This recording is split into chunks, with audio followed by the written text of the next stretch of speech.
Teman-teman, penikmat cerita-cerita horor di channel spesial horor, dimanapun kalian berada. Salam sehat dan sukses selalu buat kalian semua. Kali ini, Mimin akan kembali membawakan kelanjutan cerita horor dari akun Twitter @beristory yang berjudul Rumah Hantu di Perkebunan Karet. Buat kalian semua yang sudah menunggu kelanjutannya, langsung saja selamat menyimak kalau kalian masih berani. Ada pocong di luar, Om. Dengan suara bergetar, aku berbisik di telinga Om Heri yang sudah ikut duduk bersandar di sebelah kiri. Aku takut, Om. Om Heri hanya dia membisu, tapi raut wajahnya terlihat cukup tenang, sedikit membantu meredakan rasa takut yang tengah aku rasakan. Mereka ada, selalu ada di sini. Ayo berdoa dalam hati supaya cepat pergi. Dalam ketakutan, aku mencoba untuk berdoa sebisanya. Sepertinya sudah pergi, Bri. Om Heri bilang begitu sambil tangan kanannya memeluk pundakku. Keadaan dalam rumah sangat sepi dan hening. Tidak terdengar ada pergerakan apapun di luar kamar. Sementara di luar rumah, angin berhembus meniup pepohonan. Anginnya cukup kencang bertiup, hembusannya terasa sampai masuk ke dalam kamar. Masuk melalui sela-sela lubang jendela. Jendela yang tepat berada di atas kepala. Perasaanku mengatakan kalau ini belum selesai. Perasaan mengatakan kalau malam masih panjang. Ketika suara lolongan panjang anjing hutan ikut menghiasi kesahduan malam. Lolongan panjang yang awalnya terdengar dari kejauhan lama-kelamaan menjadi semakin mendekat. Aku melihat wajah Om Heri. Walau masih tersenyum tetapi sudah nampak ada garis-garis kecemasan. Aku peluk tubuhnya erat-erat. Kami hanya duduk menatap pintu kamar yang tertutup rapat, sambil terus berdoa, menunggu dengan cemas apa yang kira-kira akan terjadi kemudian. Harapannya, semoga tidak ada hal-hal yang menyeramkan lagi. Semoga semua aman sampai pagi menjelang. Tapi ternyata, harapan tinggal harapan. Tiba-tiba, aku mendengar suara yang bersumber dari jendela yang terletak persis di atas kepala kami yang sedang duduk di bawahnya. Seperti suara gesekan dua benda. Kami langsung menoleh ke atas. Setelah sudah melihat ke jendela yang masih dalam keadaan tertutup itu, kami melihat sesuatu. Ada sesuatu yang bergerak-gerak. Awalnya, tidak tahu itu apa. Aku hanya melihat ada sesuatu yang bergerak-gerak di lubang jendela. Benda kecil yang bergerak-gerak. Tapi walaupun ruangan tidak terlalu terang, hanya mengandalkan cahaya dari lampu templok, akhirnya aku dapat memastikan benda apakah itu sebenarnya. Itu ternyata jari tangan. Beberapa jari tangan terlihat bergerak-gerak mencoba masuk melalui lubang jendela. Jari-jari itu pucat dan kotor dengan kuku-kukunya yang menghitam. Pemilik jari tidak terlihat karena kami tidak bisa dan tidak berani untuk mengintip keluar jendela. Jari-jari itu terus bergerak sambil bergeser ke kanan dan ke kiri. Kami ketakutan, hanya bisa terdiam dan memperhatikan. Om, ada jari. Aku berbisik pelan. Om Heri langsung menurunkan wajahku dengan tangannya supaya tidak melihat jari-jari itu lagi. Setelahnya, aku tetap masih mendengar suara jari-jari itu bergerak. Badanku gemetar, nyaris menangis. Tapi untunglah, kejadian itu tidak berlangsung lama. Beberapa menit kemudian aku tidak mendengar apa-apa lagi. Selesai? Belum. Suasana kembali hening, namun masih mencekam. Suara angin yang tadinya terdengar berhembus kencang tidak ada lagi. Di luar rumah sangat sepi. Lolongan anjing juga berhenti. "Ayo, ke atas tempat tidur, Bri. Kita coba untuk tidur ya." Begitu kata Om Heri dengan suara pelan. Aku mengangguk. Setelah itu kami berdiri dan beranjak menuju ke tempat tidur. Kali ini, aku merebahkan badan di sisi tempat tidur dekat tembok. Om Heri tidur di sebelah kiriku, lalu Om Heri menurunkan kelambu menutupi sekeliling tempat tidur. Kami masih diam, tanpa percakapan, dan belum juga mampu untuk memejamkan mata. Cukup lama situasi itu berlangsung hingga pada saat ketika ada sesuatu yang terjadi lagi. Kompak, kami menoleh ke arah pintu ketika tiba-tiba terdengar suara. Suara yang bersumber dari pintu kamar. Ternyata suara itu muncul dari gagang pintu yang bergerak-gerak sendiri, seperti ada yang hendak membukanya dari luar. Kami diam membisu, hanya memperhatikan. Aku yakin kalau sejak tadi pintu sudah dalam keadaan terkunci. Om Heri yang menguncinya. Namun tetap saja aku ketakutan sambil berharap pintu tidak akan bisa terbuka. Beberapa saat lamanya, gagang pintu itu bergerak-gerak walau sesekali berhenti. Aneh, tapi nyata. Ketika tiba-tiba, secara perlahan anak kunci bergerak berputar dengan sendirinya, ada sesuatu tidak terlihat yang membuatnya berputar.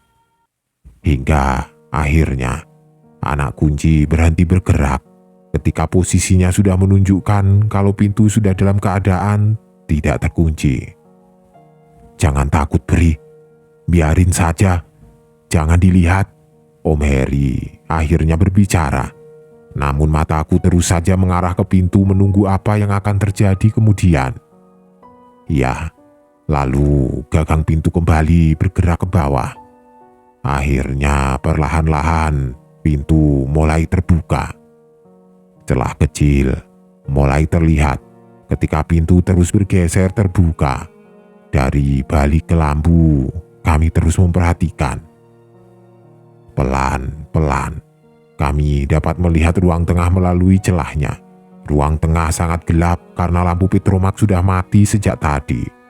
Kami belum melihat apa-apa.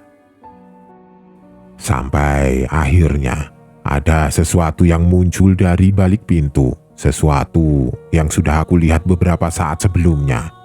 Ada pocong berdiri. Sebagian tubuhnya terlihat dari celah pintu yang masih terbuka hanya beberapa sentimeter saja.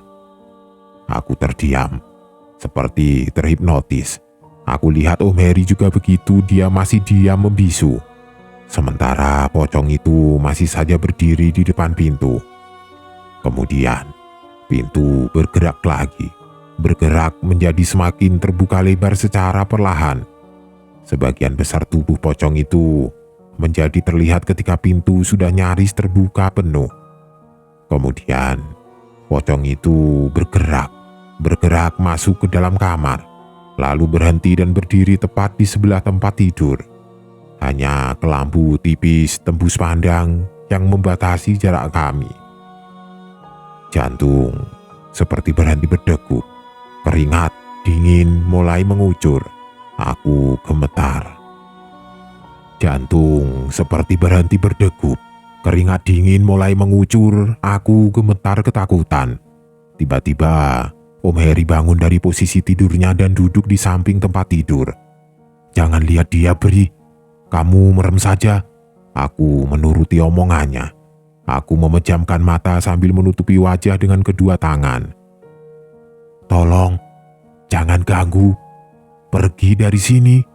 Aku mendengar Om Heri berbicara dengan pelan, suaranya bergetar. Setelah itu, dengan suara pelan aku mendengar dia membaca doa dan ayat-ayat suci.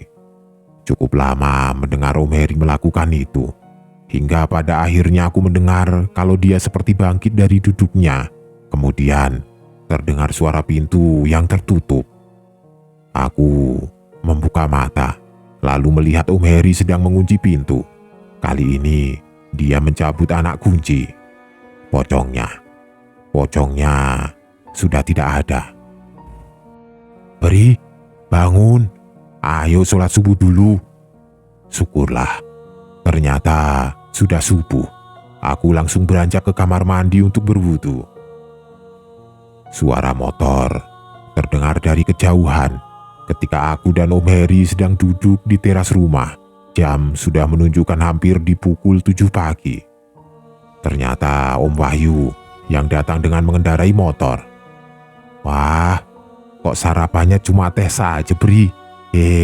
Cengengesan. Om Wahyu menyapaku setelah turun dari motornya. Kemudian dia masuk ke dalam rumah dan menyiapkan sarapan. Seperti hari-hari sebelumnya, suasana pagi di perkebunan karet itu indah dan menenangkan, sangat berbeda dengan situasinya pada malam hari. Embun pagi menutupi nyaris seluruh perkebunan. Sinar matahari perlahan menembus masuk melalui sela-sela pohon. Indah. Masih di teras rumah, kami menikmati nasi goreng kilat buatan Om Wahyu sambil berbincang panjang lebar disertai gelak tawa. Seperti tidak pernah ada kejadian menyeramkan pada malam sebelumnya. Kami belum membahasnya. Tidak lama setelah itu, satu persatu pekerja perkebunan mulai berdatangan. Kemudian mereka bersama Om Heri dan Om Wahyu melaksanakan rutinitas pekerjaannya.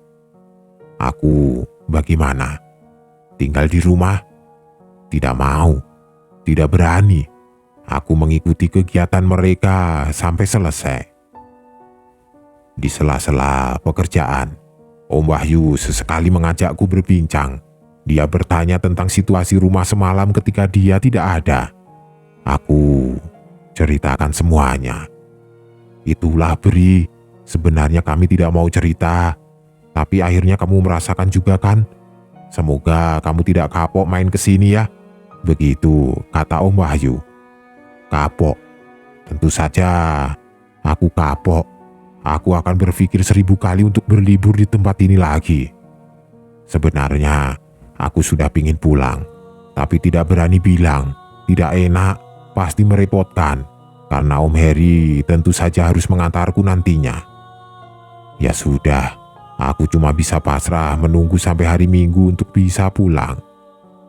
Sebenarnya, mengesampingkan makhluk-makhluk menyeramkan yang selalu datang, perkebunan ini tergolong indah. Aku suka dan menikmatinya. Suasananya tenang dan udaranya masih segar karena memang letaknya di tengah-tengah hutan. Keadaan yang cukup susah aku dapatkan di kampung halaman. Tapi, ya itu tadi, banyak kejadian seram ketika malam datang. Sore menjelang, kami bersama para pekerja lainnya sudah dalam perjalanan pulang. Ada yang menggunakan motor, ada juga yang mengendarai sepeda. Sesampainya di rumah, mereka berkumpul di teras, berbincang sambil membereskan perlengkapan dan peralatan. Sementara aku langsung masuk duluan ke rumah, merebahkan tubuh di kursi panjang ruang tengah. Capek. Aku melamun sambil menikmati pemandangan di luar jendela. Hari yang tadinya terang berangsur mulai menjadi gelap. Dari kursi panjang itu, posisiku membelakangi teras rumah tempat di mana Om Heri dan lainnya sedang berbincang. Menghadap ke dapur dan kamar mandi, aku jadi dapat melihat langsung ke arah bagian belakang rumah itu. Belum ada yang menyalakan lampu, dan ditambah sudah menjelang malam, isi rumah menjadi agak temaram, apalagi bagian belakangnya. Di antara pintu kamar mandi dan dapur, ada pintu kayu yang langsung menuju keluar. Di tengah-tengah lamunan, aku terkesiap. Aku melihat sesuatu. Ada bayangan hitam yang berkelebat keluar dari dalam kamar mandi kemudian masuk ke dapur. Hanya sekelebat, tapi aku yakin kalau itu benar terjadi. Apa itu yang baru saja lewat? Begitu gumamku dalam hati. Selanjutnya, aku berpikir kalau itu hanya bayangan biasa karena orang-orang di luar hilir mudik di depan pintu. Mungkin itu bayangan mereka. Aku lanjut menatap jendela, menikmati pemandangan di luar. Tapi beberapa saat kemudian, tiba-tiba dari sudut mata terlihat bayangan itu lagi. Kali ini tidak hanya sekelebat, tapi bayangan itu diam, berdiri tepat di depan pintu belakang. Aku belum berani melihatnya langsung. Mata masih menghadap ke jendela. Posisi tubuh masih rebah berbaring. Tapi akhirnya, yang awalnya hanya berani melirik, aku nekat melihatnya langsung. Benar, ada bayangan hitam berdiri. Sosoknya seperti laki-laki tinggi besar, hampir setinggi pintu rumah. Aku masih terdiam, terkesima memperhatikan. Tidak bisa melihat jelas wajahnya. Aku hanya mampu sampai melihat bentuk sosoknya. Perlahan bangkit dari posisi berbaring, aku berniat untuk lari ke teras depan. Mata masih terus menatap ke bayangan hitam itu. Takut tiba-tiba dia bergerak mendekat dengan cepat. "Beri, belum mandi kamu? Mandi dulu sana." Suara Om Wahyu yang tiba-tiba muncul dari balik pintu depan mengagetkanku. "Belum Om, nanti saja, tanggung," jawabku pendek. Ketika aku melirik lagi ke pintu belakang, bayangan hitam itu sudah tidak ada, sudah menghilang. Malam pun tiba, karena di luar gerimis. Tidak seperti malam sebelumnya, kali ini kami hanya duduk bertiga di ruang tengah, sambil menikmati makan malam yang disiapkan oleh Chef Wahyu. Perbincangan tidak ada membahas sedikit pun tentang kejadian semalam. Kedua om tampaknya seperti menjaga supaya aku tidak trauma dan ketakutan. Tidak ada pembicaraan tentang itu sama sekali. Kami hanya berbincang tentang hal yang menyenangkan.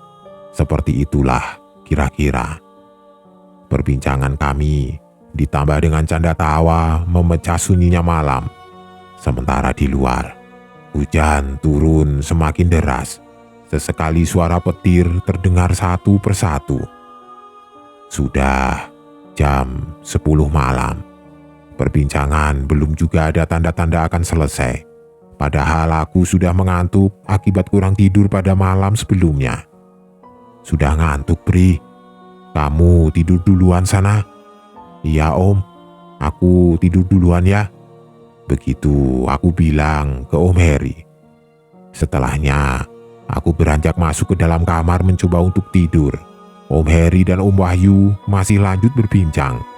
Karena memang sudah lelah dan ngantuk berat, aku langsung tidak sadarkan diri, terlelap. Entah waktu itu sudah jam berapa. Tiba-tiba aku terjaga, yang pasti hari masih malam. Seperti biasa, sekeliling tempat tidur tertutup kelambu. Dalam kamar penerangannya temaram. Cahaya hanya bersumber dari lampu templok di sudut ruangan. Aku tidur di sisi kiri tempat tidur. Setelah menoleh ke sebelah kanan, Om Heri tidur di sisi lainnya, sisi dekat tembok. Cukup lama, aku terbengong-bengong untuk menyadari kalau sudah benar-benar terjaga. Om Heri terdengar dengkurannya, menandakan kalau dia benar-benar nyenyak. Apakah saat itu aku benar-benar terjaga? Aku akan meragukan tentang hal ini di akhir kejadian sampai sekarang. Beberapa saat kemudian, aku melirik ke arah pintu kamar, ternyata dalam keadaan terbuka. Ruang tengah kelihatan sudah gelap gulita. Hanya cahaya langit dari luar yang sedikit memberikan penerangan dari sela jendela. Hujan sudah berhenti, tidak terdengar lagi suaranya. Hanya suara jangkrik dan binatang malam lainnya yang terdengar bersahut-sahutan. Dan lagi, suara lolongan panjang anjing hutan mulai terdengar dari kejauhan. Suasana semakin mencekam. Ketika sedang menatap ke arah ruang tengah, tiba-tiba aku melihat sesuatu. Ada bayangan hitam yang bergerak dari arah belakang rumah, kemudian berdiri diam di depan pintu. Aku terpaku. Sosok itu lagi, begitu pikirku dalam hati. Aneh, badan sama sekali tidak bisa digerakkan. Mulut tercekat, tidak bisa bersuara untuk mencoba membangunkan Om Heri. Aku ketakutan ketika sosok itu mulai berjalan masuk ke dalam kamar.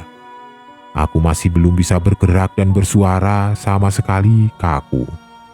Kemudian sosok itu berhenti tepat di samping tempat tidur, berdiri menghadap ke arahku yang masih terbaring.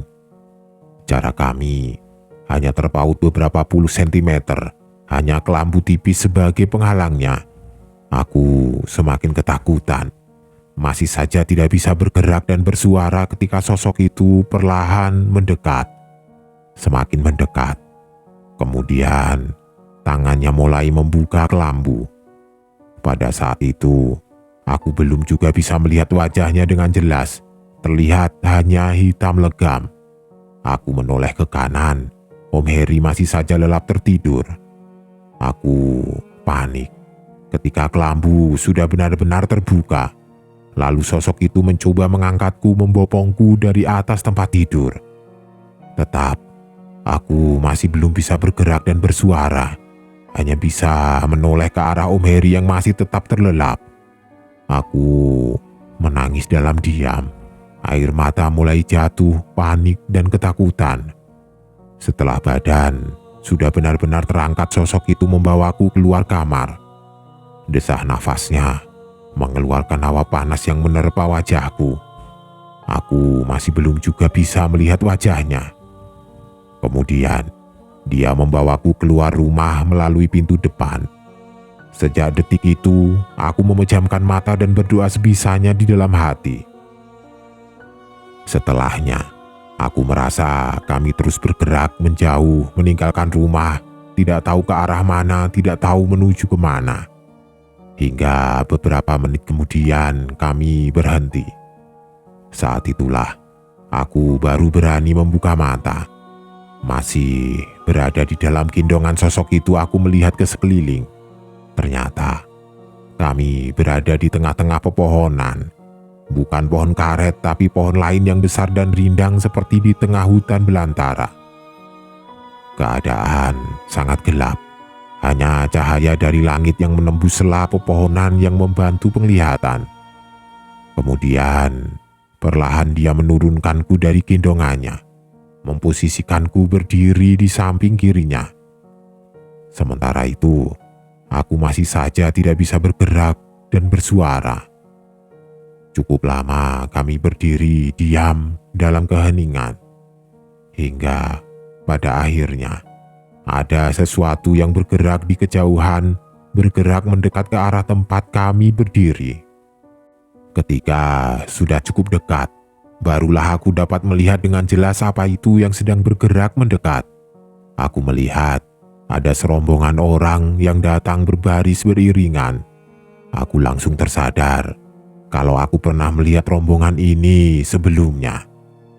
Beberapa orang yang berjalan paling depan terlihat membopong sesuatu. Benar, mereka membawa keranda mayat.